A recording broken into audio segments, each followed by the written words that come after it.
Good morning. Last class में अपन कोशिका चक्र पढ़ रहे थे, उसमें इंटरफेज जो अवस्था है उसकी बात कर रहे थे। उसमें अपन ने जीवन फेज की बात कर ली थी कि भाई जीवन फेज क्या होता है। फिर जीवन से अपन जीनोड फेज की भी बात कर ली थी कि ऐसी कोशिका जो विभाजन नहीं करती है वो क्या होती है, जीनोड फेज में चली जाती है, बात हो गई थी। आज अपन आगे बात करेंगे सेकेंड फेज।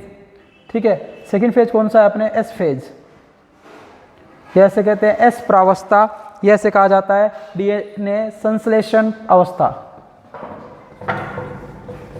क्या कहा जाता है? डीएनए संश्लेषण अवस्था भी कहा जाता है। अब देखिए इसके बारे में बात करते हैं क्या है कि इस फेज में क्या होता है, क्या महत्वपूर्ण घटनाएं घटित होती है। देखिए इस एस फेज के दौरान क्या होता है कि जो केंद्रीय पदार्थ जो डीएनए होता है, ठीक है, कि भाई केंद्र पायजन पदार्थ जो डीएनए, इसका क्या होता है? रेप्लिकेशन होता है। रेप्लिकेशन का मतलब हो गया जो डीएनए से एक डीएनए, तो अपन इसकी संख्या कितनी है? देखो गुणसूत्रों की संख्या अपने शरीर में कितनी होती है? जैसे गुणसूत्र बनाए सामान्य इस प्रकार से गुणसूत्र पाए जाते हैं, और इसमें अपन ये पढ़ चुके हैं इस प्रकार से, है ना, ये क्रोमेटिन क्रोमेटिडार ये पाए जाते हैं। सामान्य रूप से इस प्रकार से गुणसूत्र होता है, और बीच में ये क्या है आपके? डीएनए। तो गुणसूत्र की अपने शरीर में संख्या कितनी है? 2n होती है। और इसको गुणसूत्र आपके डीएनए को 2 कार्बन लिख देते हैं, 2C लिख देते हैं ना मात्रा को। तो इसमें डीएनए की रेप्लिकेशन होगी, डीएनए की रेप्लिकेशन होगी मतलब डीएनए क्या करेगा? अपनी संख्या को बढ़ाएगा। ठीक है, ताकि अपन देखो इसमें इंटरफेज में क्या पढ़ते हैं कि इंटरफेज वह अवस्था है जिसमें आपके विभाजन से पहले की तैयारी कर ली जाती है। एक्चुअली विभाजन नहीं होता, लेकिन विभाजन की पूरी तैयारी कर ली जाती है सब प्रकार से। विभाजन तो, और आपको पता है इंटरफेरेज जो है टोटल सेल डिवीजन अपन 100% मानते हैं, 100%, तो 95% जो है आपके समय जो किसमें लगता है? इंटरफेज में लगता है। ये अपन ऐसे बात करें कि 24 घंटे के अंदर मॉनोनों की सेल जो है आपके सेल साइकिल चलता है। तो सेल साइकिल 24 आवर्स में से 23 आवर्स जो है 23 घंटे के अंदर कौन सी क्रिया होगी? इंटरफेज की क्रिया होगी। और 1 घंटे के अंदर जो आपके एम फेज होगा जिसमें एक्चुअल विभाजन होगा। तो इस चीज़ का ध्यान रखना महत्वपूर्ण पॉइंट है। तो इसमें क्या होता है कि डीएनए की रेप्लिकेशन होती है। डीएनए की रेप्लिकेशन का मतलब हो गया कि डीएनए जो है, एक तो इसमें क्या होगा? डीएनए की रेप्लिकेशन होगी। हिस्टोन प्रोटीन का क्या होगा? संश्लेषण होगा। कल बताया था मैंने हिस्टोन प्रोटीन के बारे में। तो हिस्टोन प्रोटीन का क्या होगा? संश्लेषण होगा। तो इस चीज़ का ध्यान रखें। और कोशिका के अंदर डीएनए रेप्लिकेशन है, वो कोशिका चक्र की इसी अवस्था में होता है। डीएनए रेप्लिकेशन मतलब डीएनए की प्रतिकृति। और डीएनए क्या करेगा? अपनी संख्या को बढ़ा लेगा। 2 कार्बन जो होते हैं ये कितने हो जाएंगे? 2 कार्बन से 4 कार्बन के हो जाएंगे। और गुणसूत्र कितने रहेंगे? 2। तो इस प्रकार से अपने देखो, और आपको पता है गुणसूत्र जो बीच में किससे जुड़े होते हैं? सेंट्रोमियर से जुड़े होते हैं। किससे जुड़े होते हैं? सेंट्रोमियर। पढ़ा चुका हूं मैं आपको। और सेंट्रोमियर के अंदर एक प्रोटीन पाई जाती है, इसे क्या कहा जाता है? काइनेटोकोर। ठीक है, इसकी बात कर ली थी। तो सेंट्रोमियर जो है इससे जुड़े होते हैं। और अब देखिए गुणसूत्र की संख्या डबल होगी, कैसे बनाएंगे इसको? इस प्रकार से देखो, अलग मार्कर से रिप्रेजेंट करता हूँ, समझाता हूँ पूरा आपको अच्छे से। बहुत काम की बात है, बहुत क्वेश्चन पूछे जाते हैं इस पर। कि सबसे पहले भाई गुणसूत्र जो है आपके, गुणसूत्र के अंदर क्या आपके जो डीएनए है, ये डीएनए हो गया। ठीक है, और इसके चारों तरफ क्या होता है आपके? इस प्रकार से गुणसूत्र, ये गुणसूत्र जो है इसमें ये आपके डीएनए पाया जाता है। एक्चुअल में गुणसूत्र होता कैसा है? इस प्रकार से। और ये डीएनए जो है आपके, ये क्या होता है आपके? इकट्ठा होने लग जाता है और इस प्रकार की सिस्टम बनाता है। ठीक है, इस प्रकार की सिस्टम बनेगी इसमें। और इसमें अभी क्या है कि जो गुणसूत्र की संख्या है वो 2n है, और ये क्या हो गया? सेंट्रोमियर। और ये आपके बीच में गुणसूत्र। अब इसमें क्या पढ़ रहे हैं कि डीएनए जो अपनी रेप्लिकेशन करता है, प्रतिकृति करता है और डबल हो जाता है। तो गुणसूत्र अपनी संख्या को बढ़ाएगा। तो किस प्रकार से बढ़ाएंगे गुणसूत्र की अपनी संख्या को? किस प्रकार से बढ़ाएगा? ये से मतलब गुणसूत्र 2 नहीं हुए, एक ध्यान रखना है, इनका सेंट्रोमियर 1 है। हमेशा पता कैसे चलेगा गुणसूत्रों की संख्या पता लगाना है, तो उसके सेंट्रोमियर को काउंट करना है। सेंट्रोमियर कितना है? 1 है, तो गुणसूत्र 1 ही है। ठीक है, दोनों सेंट्रोमियर 1 ही बनाया मैंने। और इसमें गुणसूत्र जो है अपनी संख्या क्या कर देता है? आपके जो डीएनए है वो क्या हो जाता है? रेप्लिकेटेड हो जाता है, और डीएनए अपनी संख्या को क्या कर लेता है? डबल कर लेता है। ये डीएनए रेप्लिकेटेड हो गया इस प्रकार से। तो इसमें गुणसूत्रों की संख्या कितनी है? 2n है, अभी भी 2n है। और आपके जो डीएनए है ये पहले कितना था? 2C था, 2 कार्बन वाला था। अब इसकी संख्या कितनी होगी? डबल हो गया, 4 कार्बन का हो गया। तो इस चीज़ का ध्यान रखना। यहाँ पे क्या हुआ है? गुणसूत्र जो है वो तो उनकी संख्या समान ही है, लेकिन डबल कौन हुआ है? डीएनए हुआ है। तो डीएनए की रेप्लिकेशन होती है, प्रतिकृति होती है, इसलिए डीएनए इसमें क्या हो जाता है? आपके दुगुना हो जाता है। कि डीएनए की मात्रा है जो एस फेज के अंदर क्या हो जाती है? दुगुनी हो जाती है। यदि देखिए अभी मैंने आपको बताया कि यदि डीएनए की संख्या अपन पढ़ा था 2 कार्बन की है, तो डीएनए की संख्या कितनी हो जाएगी? 4 कार्बन की हो जाएगी। ठीक है। और जीवन अवस्था में जो कोशिका द्विगुणित होती है 2n गुणसूत्र होते हैं। तो जीवन अवस्था में क्या पढ़ा था, गुणसूत्रों की संख्या कितनी, 2n, डीएनए कितना 2n, लेकिन 2c। और जैसे ही आपके एस फेज में आता है तो गुणसूत्रों की संख्या तो समान ही रहती है, ठीक है, लेकिन गुणसूत्र में जो डीएनए घटक पाया जाता है वो क्या हो जाता है, आपके दुगुना हो जाता है। तो प्राणी कोशिका में एस प्रवस्था के दौरान केंद्रक में डीएनए जैसे ही प्रतिकृति प्रारंभ करता है वैसे ही तारक केंद्र का कोशिका द्रव्य में प्रतिकरण होने लग जाता है। जैसे ये आपके डीएनए प्रतिकृति करेगा उसी समय आपके कोशिका के अंदर, कोशिका द्रव्य के अंदर किसका, तारक केंद्र जो है ऐसी गोल स्ट्रक्चर क्या होता है बनाना, ये तारक केंद्र का प्रतिकृति होने लग जाता है, तारक केंद्र बनने लग जाता है। जैसे ये आपके केंद्रक है, इसमें जैसे ये गुणसूत्र बने, ठीक है, इस प्रकार से गुणसूत्र बनेंगे और ये आपके तारक केंद्र बनने लग जाएंगे, सेंट्रियोल, ठीक है। सेंट्रोसोम तारक केंद्र का निर्माण होता है। देखिए एक अपन पढ़ा था तारक काय, एक पढ़ा था तारक केंद्र, है ना। अब आगे देखिए बात करते हैं, यहाँ तक समझ आ गया। ये आपके एस फेज समझ आ गई कि इसमें डीएनए की क्या होती है, आपके पुनरावृत्ति होती है। और इस स्तनधारी में इस अवस्था में कितना समय लगता है, 6 से 8 घंटे का समय लगता है। तो जीवन में कितना समय लगता है, 12 घंटे। इसमें कितना समय लगता है, जीवन 12 घंटे, और इसमें समय कितना लगता है आपके 6 से 8 घंटे इस फेज के अंदर। अब आगे देखिए अपन अगली प्रवस्था में जाते हैं, किसमें, G2 फेज के अंदर, G2 अवस्था के अंदर।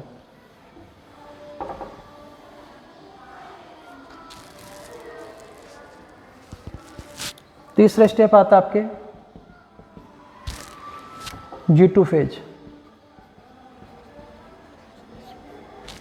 या ऐसे सेकेंड गैप फेज भी कहा जाता है, पोस्ट डीएनए सिंथेसिस फेज भी कहा जाता है। क्या कहते हैं, सेकेंड गैप फेज ऐसे कहा जाता है, पोस्ट डीएनए सिंथेसिस फेज, ठीक है, ये बात होगी। अब देखिए इसमें क्या होगा, इसकी बात करते हैं कि भाई कोशिका विभाजन की वास्तविक तैयारियाँ इस रूप में क्या होती है, अंतिम तैयारी होती है।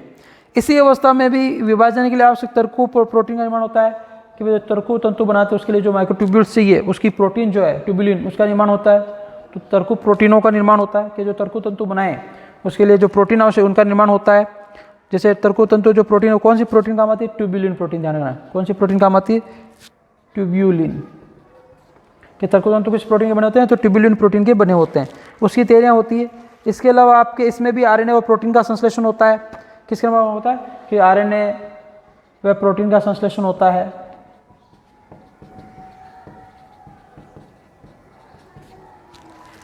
और देखिए इसमें कुछ महत्वपूर्ण पॉइंट्स की बात करें कि यहाँ पर केंद्र के आयतन में अत्यधिक वृद्धि होती है, कि यहाँ पर क्या होगा, केंद्र का आयतन बहुत ज़्यादा बढ़ जाता है। और कोशिका विभाजन के पूर्व की कुछ आवश्यक जो आपकी उपापचय क्रियाएं हैं इसी समय संपादित हो जाती है। इस समय देखिए आप केंद्रिक है, आरएनए सभी का निर्माण हो जाता है कि वे केंद्रिका जो है न्यूक्लियोलस, केंद्रिका, आरएनए, इनका क्या हो जाता है, निर्माण हो जाता है। और इस प्रवस्था में, प्रवस्था का काल जो है लगभग कितना होता है, 3 से 4 घंटे का होता है। कि इस प्रवस्था में कितना समय लगता है, 3 से 4 घंटे का समय लगता है। और यह जीवन अवस्था की क्या करती है, पुनरावृत्ति कहलाती है कि वह जीवन अवस्था में जो कार्य होते हैं लगभग उसी के अंदर किया जाता है, जीवन की पुनरावृत्ति करती है, जीवन अवस्था को वापस दोहराती है। सामान्यतः क्या होता है, कोशिका में एस अवस्था, G2 अवस्था व सूत्री विभाजन अवस्था काल निश्चित होता है। क्या होता है कि सभी जो सामान्य कोशिका जो उसमें एस अवस्था, G2 अवस्था और M सूत्री विभाजन अवस्था, इसका काल निश्चित होता है। जीवन अवस्था सबसे अधिक परिवर्तनशील होती है कि जीवन अवस्था जो होती है उसमें सबसे ज़्यादा परिवर्तनशील होती है। और कोशिकाओं की स्थिति के अनुसार ये काल कुछ दिन, कुछ माह व कुछ वर्षों तक का भी हो सकता है। तो समय ये अलग अलग समय होता है। अब देखिए अपन जो पढ़ा उसको एक आरेख के द्वारा समझाते हैं क्या प्रोसेस रहा, फिर इसके आगे अपन बात करते हैं, एम फेज की बात करेंगे। देखिए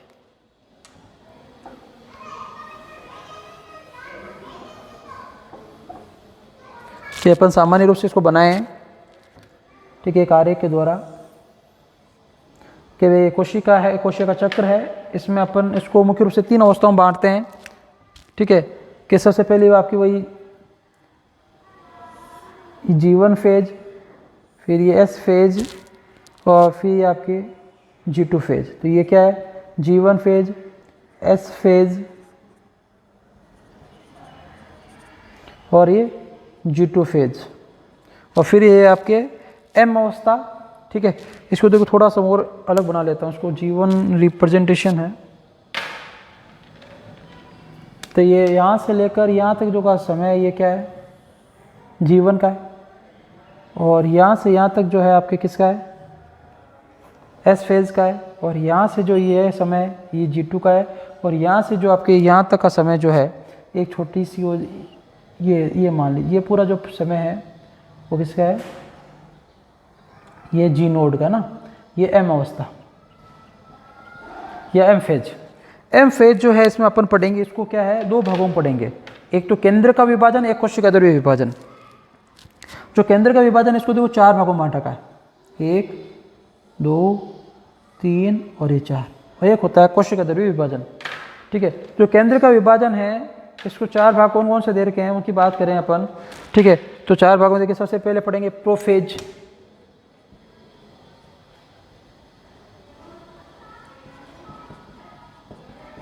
प्रोफेज,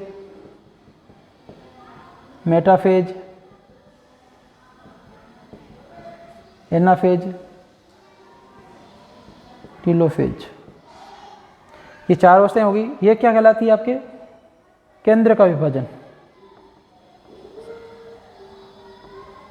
ठीक है, और इसे बोलते हैं अपन कोशिका द्रव्य का विभाजन। तो अपन पढ़ेंगे एम फेज को 2 भागों में पढ़ेंगे, एक तो साइटोप्लाज्म के विभाजन पढ़ेंगे, साइटोकाइनेसिस कहते हैं, एक केंद्र के विभाजन कैरियोकाइनेसिस कहलाता है। ये बात होगी। और जो कोशिकाएं विभाजन नहीं कर सकती वो जी नोड, और जी नोड से मान ली विभाजन करने में वापस चली जाती है तो G1 में चली जाती है। अभी देखिए भाई सबसे लंबी प्रस्ताव आपकी जो परिवर्तनशील है लंबी है, इसमें कितना समय लगता है स्तनधारियों में सामान्य रूप से देखिए चेंज होता रहता है, लेकिन अंदाज से 12 घंटे लगता है समय को पूरा करने में। एक कोशिका चक्र में 24 घंटे लगते हैं, इसमें 12 घंटे लगते हैं। और एस फेज जो अवस्था है इसके अंदर 6 से 8 घंटे, और इसमें G2 अवस्था के अंदर 3 से 4 घंटे लगते हैं। कितना समय हो गया कि 12 और 8 20, और 20 और ये 3 23, 1 घंटा इसमें लग जाता है एम फेज में। 24 घंटे में पूरा आपके क्या हो जाता है एक्चुअल में विभाजन कंप्लीट हो जाता है। अब देखिए जीवन में क्या होता है कि भाई आपके प्रोटीन का निर्माण होता है, प्रोटीन संश्लेषण की क्रिया होती है, आरएनए का निर्माण होता है।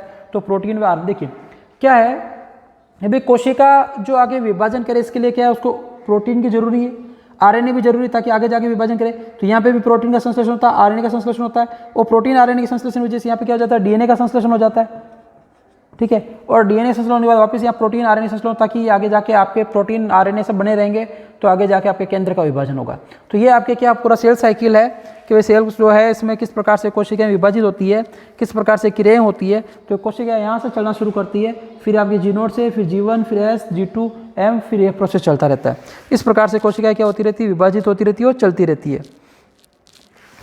अब देखिए अपन स्टार्ट कर रहे हैं समसूत्री विभाजन कि भाई समसूत्री विभाजन क्या है, इसकी क्या विशेषता है।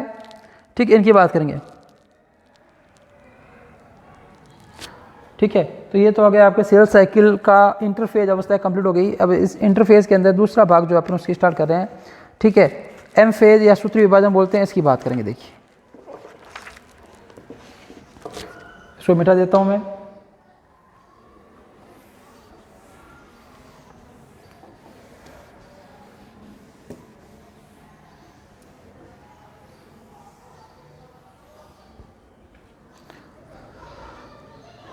एम फेज की बात करते हैं या समसूत्री विभाजन।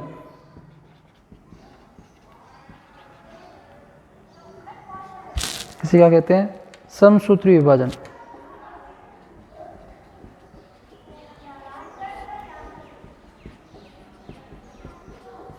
यह इसे कहा जाता है माइटोसिस।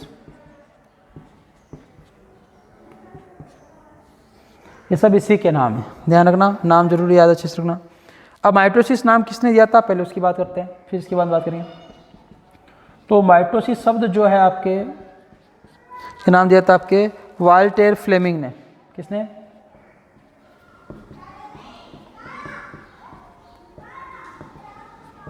वाल्टेर फ्लेमिंग ने ये नाम दिया था। और आपके कि भाई माइटोसिस जो है कोशिका विभाजन से उत्पन्न होने वाली कोशिका जो है वो आनुवांशिक रूप से क्या होती है, समान होती है। अर्थात पुत्री कोशिकाएं मात्र कोशिका के समान है। कहने का मतलब जैसे ये कोशिका है, ठीक है, मात्र कोशिका, और इसे जो कोशिका विभाजन होता है उसे बोला जाता है पुत्री कोशिकाएं। इसे बोलते हैं पेरेंटल सेल, इसे कहा जाता है डॉटर सेल, या इसे कहते हैं मात्र कोशिका, और ये क्या कहलाएगी, पुत्री कोशिका। तो माइटोसिस में क्या होता है कि इसके अंदर जितने गुणसूत्रों की संख्या होती है उतनी की उतनी इनके डॉटर सेल में गुणसूत्रों की संख्या होती है। अपने जीवन भर अपने शरीर में सिर्फ 2 आप कोशिकाओं को छोड़ दीजिए, बाकी सभी कोशिका में माइटोसिस ही होता है। 2 कोशिका कौन सी, मनुष्य के अंदर तो आपके वर्सन टेस्टिस जिसके अंदर आपके शुक्राणु बनता है वो क्या होते हैं, एक गुणित गुणसूत्र होते हैं। और महिलाओं की बात करें तो उसमें जो ओवरी है, अंडाशय, उसके अंदर उससे बनता है ओवम, उसमें क्या पाए जाते हैं, गुणसूत्र पाए जाते हैं। इनके अलावा शरीर में जितनी भी काय कोशिकाएं हैं, बाकी इन 2 को जनन कोशिका कहा जाता है, इनके अलावा जितनी भी कोशिकाएं हैं काय कोशिका कहलाती है, सब में समसूत्री विभाजन होता है, माइटोसिस होता है। इस चीज़ का खास तौर से आप ध्यान रखेंगे। तो कहने का मतलब इसमें जो है आनुवांशिक रूप से जो संतति कोशिका बनती है वो समान होती है, क्योंकि मात्र कोशिका में जितनी आपकी गुणसूत्रों की संख्या होती है उतनी की उतनी पुत्री कोशिका में गुणसूत्रों की संख्या पाई जाती है। ठीक है, इस चीज़ का आप खास तौर से ध्यान रखेंगे। अब देखिए इसके आगे बात करें अपन कुछ सामान्य रूप से और देखिए कि भाई जो सूत्री विभाजन है या एम फेज जो है ये ज़्यादातर किस में देखा जाता है, काय कोशिकाओं में देखा जाता है। किस में देखा जाता है, काय कोशिकाओं में देखा जाता है। इसमें गुणसूत्रों की संख्या समान होती है, मैंने भी आपको बताया। ठीक है, और समसूत्री विभाजन के लिए सबसे उपयुक्त पदार्थ वो है प्याज की मूल शीर्ष, कि जो प्याज होता है वो समसूत्री विभाजन में अच्छे से अध्ययन करना, तो सबसे उपयुक्त पदार्थ क्या है, प्याज की मूल शीर्ष। देखिए बताता हूँ मूल शीर्ष क्या होता है प्याज की। प्याज कुछ इस प्रकार का होता है, राउंड शेप में, इस पीछे निकला होता है और यहाँ पे आप देखो व्हाइट रंग की कुछ रचना निकली होती है, इन्हें कहते हैं प्याज की मूल शीर्ष। इनको कुछ आप माध्यम डाल के पोषक माध्यम फिर इसका अध्ययन करते हैं तो उसमें आप समसूत्री विभाजन को अच्छे से देख सकते हैं। तो इस चीज़ का आप खासतौर से ध्यान रखेंगे। और देखिए एक चीज़ ध्यान रखें कि भी अपने पढ़ा था सेल साइकिल जो होता है, उसमें मैंने अभी आपको बताया था 24 घंटे की अवधि लगती है। मनुष्य की बात करें, मनुष्य कोशिका में, तो जो आपके विभाजन अवस्था है सिर्फ इसमें कितना समय लगेगा, एम फेज में कितना समय लगेगा, 1 घंटे का समय लगेगा। एम फेज में कितना समय लगेगा, 1 घंटे का, क्योंकि पूरी तैयारियां किसमें कर ली जाती है, इंटरफेज अवस्था के अंदर पूरी तैयारी कर ली जाती है, ताकि विभाजन के लिए पूरी सामग्री अवेलेबल करा ली जाती है ताकि उसका अपन अध्ययन कर सकें।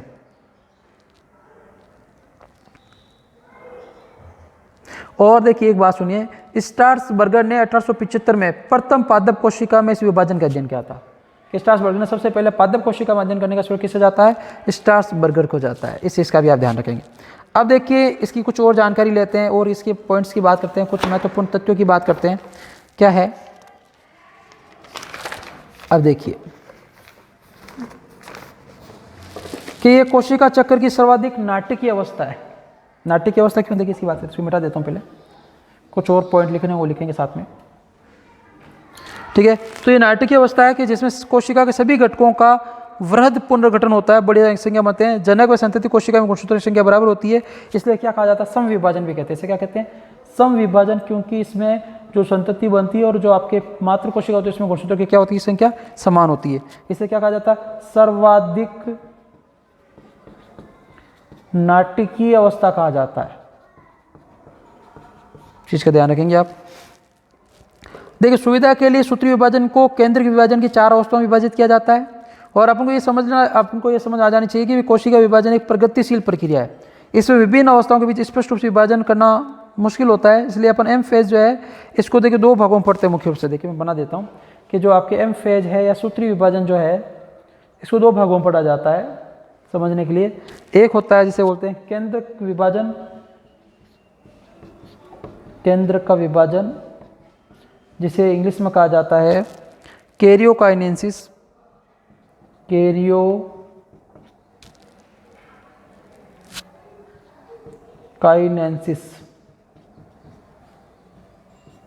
और दूसरा जो होता है वो आपके होता है कोशिका द्रव्य विभाजन, कोशिका द्रव्य विभाजन, जिसे कहा जाता है साइटोकाइनेसिस, साइटोकाइनेसिस। ठीक है, और आपके जो केंद्रीय विभाजन है इसको अपन 4 अवस्थाओं में पढ़ते हैं। केंद्रीय विभाजन की 4 अवस्थाएं हैं जो आपके मुख्य अवस्थाएं हैं, ऐसे कह सकते हैं, इन 4 होगी। पहला है, इसे कहा जाता है हिंदी में पूर्व अवस्था, अपन यूज करेंगे प्रोफेज वर्ड इसके लिए, इंग्लिश वर्ड है, इंग्लिश वर्ड ही याद करना है आपको। दूसरा जो है आपके ये है मध्य अवस्था, जिसके लिए अपन वर्ड यूज करेंगे मेटाफेज। और तीसरी अवस्था है जिसे कहा जाता है पश्चावस्था, जिसके लिए अपन वर्ड यूज़ करेंगे एनाफेज। ठीक है। और तीसरा है जिसे कहते हैं अंत्य अवस्था,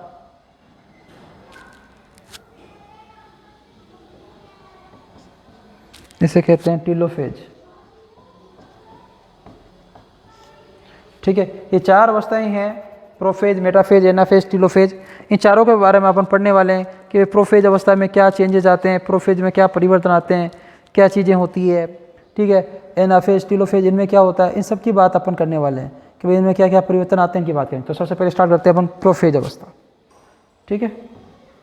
तो ये तो माइटोसिस के बारे में हो गया, किसने बताया, क्या अदर नाम है, क्या इसको कहा जाता है ना, ये बात होगी। किस में पढ़ने वाले हैं, कितना समय लगता है, उसकी भी बात होगी। भाई अपन ने पढ़ लिया था ना भाई, जो आप सेल साइकिल है उसको दो भागों में पढ़ते हैं, इंटरफेज और अपन ने पढ़ा था एमफेज। इंटरफेज की तीन अवस्थाएं पढ़ी थी। इंटरफेज को अपन कहा था ये पूरी तैयारी होती है, इसमें कितना समय लगता है कि भाई 95% समय इसमें लगता है, और 5% समय जो इसमें लगता है, ये अपन कहते हैं टोटल एक मानव कोशिका को 24 घंटे का समय लगता है, तो उसमें से 23 घंटे किसमें लगेंगे इंटरफेज में, और 1 घंटा किसमें लगेगा आपके इसके अंदर लगेगा एमफेज के अंदर, क्योंकि पूरी विभाजन की तैयारी इसमें हो जाती है। बस इसमें विभाजन, एक्चुअल विभाजन होना बाकी रहता है। देखिए बात करते हैं।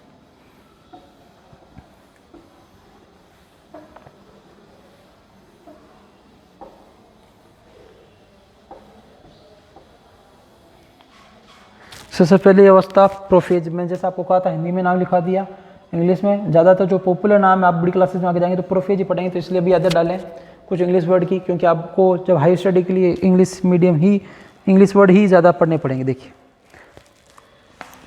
कि भाई अंतरावस्था की एस, अंतरावस्था मतलब इंटरफेज, इंटरफेज की एस व G2 अवस्था के बाद आने वाली आपके प्रोफेज सूत्री विभाजन का पहला पड़ाव है कि भाई एस फेज और आपके G2 फेज, जैसे आपने क्रम पढ़ा था, तो एस फेज मैंने आपको डायग्राम बनाया था, तो एस फेज, उसके बाद क्या था G2 फेज, G2 फेज के बाद क्या था एम फेज, एम फेज में सबसे पहले क्या था प्रोफेज। तो पहला स्टेप क्या है प्रोफेज।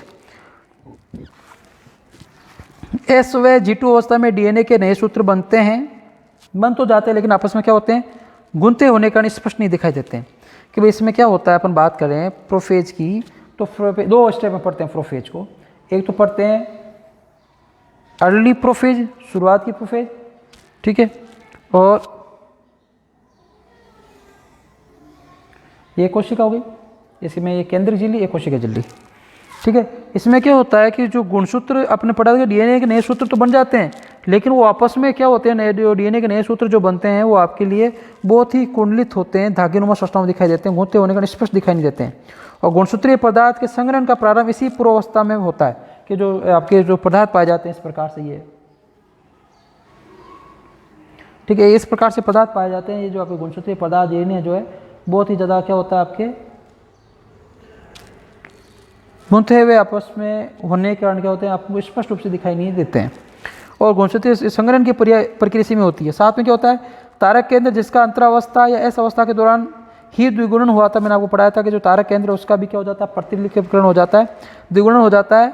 अब ये कोशिका के विपरीत ध्रुवों की ओर, ये जैसे ये क्या हो गया, ये तारक केंद्र बन गया, ये दो बन जाते, प्रतिकृति हो जाती है, जैसे प्रतिकृति होती है एक था, इसके क्या हो गए, दो बन गए। अब ये क्या करेंगे, विपरीत ध्रुवों की ओर गति करेंगे, ये इस तरफ जाएगा और ये क्या करेगा, इस तरफ जाने की कोशिश करेगा। ठीक है। तो ये विपरीत ध्रुवों की ओर क्या करना है, गति करना प्रारंभ कर देते हैं। और प्राणी कोशिका में तारक केंद्र के चारों तरफ प्रोटीन के जलीकरण के कारण क्या होती है, तारक किरणें निकलती है। कि भाई जंतु में क्या होगा, ये जो तारक केंद्र है इसके पास क्या होगी, ऐसे छोटी छोटी किरणें निकलेगी, जिसे क्या कहेंगे, तारक किरणें कहेंगे। और ये जो आपके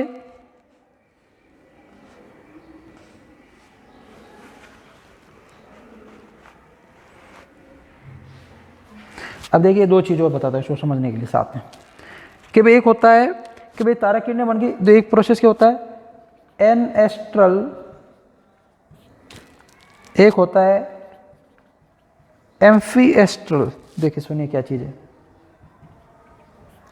एनएस्ट्रल माइटोसिस, एक होता है एम्फीएस्ट्रल माइटोसिस। आपके आगे काम आएंगे ये चीज़ें, कि जब क्या होता है कि कुछ पादपों के अंदर सेंट्रियोल अनुपस्थित होता है, सेंट्रियोल नहीं पाया जाता पादपों, उच्च पादपों के अंदर, तो एस्टर नहीं बनते। ठीक है। के एस्टर का निर्माण नहीं होता है, और बिना एस्टर के, एस्टर मतलब जो आपके ये किरणें जो बन रही है, तारा केंद्र जो बन रहे हैं, प्रोटीन जो बन रही है, तारा किरणें जो एस्टर है, तो ये एस्टर नहीं बनते ऐसे। तो एस्टर नहीं बनते हैं तो इससे क्या कहा जाता है, बिना एस्टर के माइटोसिस को क्या कहते हैं, एन एस्ट्रल माइटोसिस। और जंतुओं के में क्या होता है, एस्टर का निर्माण होता है, तारा किरणों का निर्माण होता है, इसे क्या कहा जाता है, एम्पी एस्ट्रल माइटोसिस, या इसे कहा जाता है एस्ट्रल माइटोसिस, एस्ट्रल माइटोसिस भी कहा जाता है। तो इस चीज़ का आप ध्यान रखेंगे, सामान्य सी चीज़ें ये बात होगी। देखिए और आपको समझ नहीं आया तो वो थोड़ा सा मैं डिटेल में समझाने की कोशिश करता हूँ आपको, ठीक है। प्रोफेज को देखिए, आपको प्रोफेज समझ आ गया है तो समसूत्री अच्छे समझ आ जाएगा कि भाई अपने वापस देखिए, वापस इसको रिवाइज कराता हूँ अलग स्टेप, अलग तरीके से, कि भाई अंतरावस्था के पश्चात कोशिका पूर्व अवस्था में प्रवेश करती है, मतलब इंटरफेज के बाद इसमें प्रवेश करेगी, प्रोफेज में प्रवेश करेगी, और सब अवस्थाओं में लंबी और कुछ मिनटों से कुछ घंटों तक होती है। कि अपन जो भी पढ़ेंगे प्रोफेज, मेटाफेज, एनाफेज, टेलोफेज, उसमें सबसे लंबी अवस्था क्या है, प्रोफेज होती है, और कुछ मिनट से लेकर इसमें 1 घंटे तक का समय लग सकता है। और ये प्रावस्था क्रोमेटिन कणों के संघनन से बने स्पाइरियम नामक रेशों के जाल बनाती है, और स्पाइरियम के अधिक कुंडलन और संघनन के कारण गुणसूत्रों का निर्माण होता है। कि भाई अपन ने पढ़ा था कि जो आपके क्रोमेटिन पदार्थ होते हैं, जो गुणसूत्रों में धागेनुमा संरचना पाई जाती है, क्रोमेटिन जो होते हैं उन क्या करते हैं, क्रोमेटिन जो है कण आपस में जुड़ना, संघनन आपस में जुड़ना प्रारंभ करते हैं। इसे क्या का नाम दिया हुआ है, एक अलग नाम दिया हुआ है, स्पाइरियम, स्पाइरियम, ठीक है। तो इसे क्या कहा जाता है, स्पाइरियम कहा जाता है। और स्पाइरियम के अधिक कुंडलन और आपस में जुड़ते हैं तभी क्या होता है, गुणसूत्रों का फॉर्मेशन होता है। और प्रत्येक गुणसूत्र जो होते हैं वो लंबवत रूप से 2 समान भागों में विभाजित होता है, जिन्हें क्या कहते हैं, क्रोमेटिड कहते हैं। जैसे अपन बनाए ऐसे, ये क्या है, क्रोमेटिड है, और बीच में क्या पाया जाता है, सेंट्रोमियर, ये बताया था मैंने आपको। तो क्रोमेटिड या सेंट्रोमियर पाया जाता है। और देखिए आगे की बात करें कि वे प्रत्येक गुणसूत्र लंबवत रूप से 2 समान भागों में विभाजित होता है, उसे क्रोमेटिड कहते हैं। और इस अवस्था में क्या होता है, आपके जो सेंट्रोसोम होता है वो आपके क्या होता है, विभाजित होकर क्या बनाता है, 2 सेंट्रोल्स बनाता है। क्या सेंट्रोसोम जो होता है वो विभाजित होकर 2 सेंट्रोल बनाता है, और ये दोनों सेंट्रोल विपरीत ध्रुवों की तरफ खींच सकते हैं। अभी बता दें, दोनों ये इस तरफ जाने की कोशिश करेगा और ये सेंट्रोल इस तरफ आने की कोशिश करेगा। तो दोनों के मध्य प्रोटीन के धागे निकलते हैं, उसे क्या बोलते हैं, तर्कु कहते हैं। कि दोनों के मध्य क्या होता है, धागेनुमा संरचना निकलती है, क्या कहते हैं, तर्कु तंतु कहते हैं। और इस बीच सेंट्रोल के चारों तरफ रेशमी सदस्य धागे निकलते हैं, जिन्हें क्या कहा जाता है, तारा रेशमी कहा जाता है। कि जैसे ये इस प्रकार की संरचना निकलती है, ठीक है, इसे क्या कहा जाता है, तारा रेशमी, या अपन बोलते हैं एस्ट्रल किरणें कहते हैं। और प्रत्येक सेंट्रियोल जो होता है उसकी तारा रेशमी या एक एस्टर का निर्माण करती है। और अब देखिए प्रोफेज में क्या होगा, अंत में फाइनली क्या होगा प्रोफेज के अंदर, कि भाई प्रोसेस हो गया, मैंने आपको बता दिया कि धागेनुमा संरचनाएं पाई जाती है। आपकी जो सेंट्रोसोम होता है वो क्या हो जाता है आपके, कि सेंट्रोसोम में विभाजित होता है, ये किस में बदल जाता है, सेंट्रोल में बदल जाता है। थोड़ा सा इसको स्पष्ट करें तो ये क्या होगा, सेंट्रोल में बदल जाएगा, ठीक है। तो ये सेंट्रोल बनने की वजह से ये विपरीत ध्रुवों की तरफ जाएंगे, और इनसे छोटे छोटे तंतु निकलते हैं, और ये जो धागेनुमा संरचनाएं निकलती है इसे क्या कहते हैं, एस्ट्रल कहते हैं। आपके क्या कहते हैं, तारा रश्मि कहा जाता है। और अब देखिए ये तो प्रोफेज की क्या होगी, शुरुआत की अवस्था होगी। अब दूसरे स्टेप में क्या होगा, जब प्रोफेज अंतिम अवस्था होगा, इसे बोलते हैं अपन दूसरी अवस्था को लेट प्रोफेज कहा जाता है। तो ये लेट प्रोफेज क्या होता है, इसमें देखिए कि भाई लेट प्रोफेज के अंदर जैसे इसमें क्या होगा, जैसे ये बनाऊं तो ये डायग्राम हो गया कोशिका झिल्ली का, ये केंद्रीय झिल्ली। तो लेट प्रोफेज के अंदर क्या होता है, ये केंद्रीय झिल्ली जो होती है क्या हो जाती है, विभाजित होना शुरू हो जाती है, टूटने लग जाती है, ठीक है। और इसमें क्या हो जाता है कि गुणसूत्र तंतु जो संघनित होकर क्या बनाते हैं, ठोस गुणसूत्र बनाने लग जाते हैं। तो ठोस गुणसूत्र की संरचना इस प्रकार से गुणसूत्र बनाने लग जाते हैं। जैसे ये गुणसूत्रों का क्या होता है, फॉर्मेशन होना शुरू हो जाता है, और सेंट्रोमियर से जुड़े हुए रहते हैं। ये जो क्रोमेटिड बनते हैं क्या होते हैं, सेंट्रोमियर से जुड़े होते हैं, और समसूत्री के तर्कु के जो आपके तंतुओं की जो आपके प्रक्रिया क्या हो जाती है, प्रारंभ हो जाती है। और सूक्ष्म नलिकाएं जो कोशिका के जीवद्रव्य के प्रोटीन घटक बनाती है। और पूर्व अवस्था के अंत में क्या होता है, फिर कोशिकाओं को सूक्ष्मदर्शी से देखा जा सकता है। इसमें गोल्जिका, अंतःप्रदेश जालिका, केंद्रिका व केंद्र कारण दिखाई नहीं देते हैं। कि इसमें जो गोल्जिका ही है, गोल्जी कॉम्प्लेक्स है, केंद्रिका है, ठीक है, अंतःप्रदेश जालिका है, ये सभी क्या हो जाते हैं, धीरे धीरे विलुप्त होने लग जाते हैं। तो क्या क्या विलुप्त होने लग जाता है, केंद्रिका विलुप्त होने लग जाती है, केंद्रिक झिल्ली विलुप्त होने लग जाती है, कोशिकाएं विलुप्त होने लग जाते हैं। इस प्रकार से प्रोफेज के अंतिम में अपन देखा जाता है कि गुणसूत्र संघनित हो जाते हैं, क्रोमेटिड का निर्माण कर देते हैं, केंद्रिक झिल्ली, केंद्रक ये क्या हो जाते हैं, विलुप्त होने लग जाते हैं और नष्ट होने की प्रक्रिया पा जाते हैं। और आरएनए व फॉस्फोलिपिड की मात्रा बढ़ने लग जाती है। तो ये तो हो गया प्रोफेज में। अब नेक्स्ट क्लास में मेटाफेज, एनाफेज, टीलोफेज इनकी बात करेंगे, ठीक है। तो आज के लिए अपन इतना ही पढ़ेंगे इस क्लास में। अच्छे से देखना इस चीज़ को। प्रोफेज मैंने बहुत डिटेल में बता दिया आपको क्या होता था, के अंदर एस्ट्रल सब चीज़ें बात की। आज के लिए इतना ही, धन्यवाद। बाकी नेक्स्ट क्लास में पढ़ेंगे।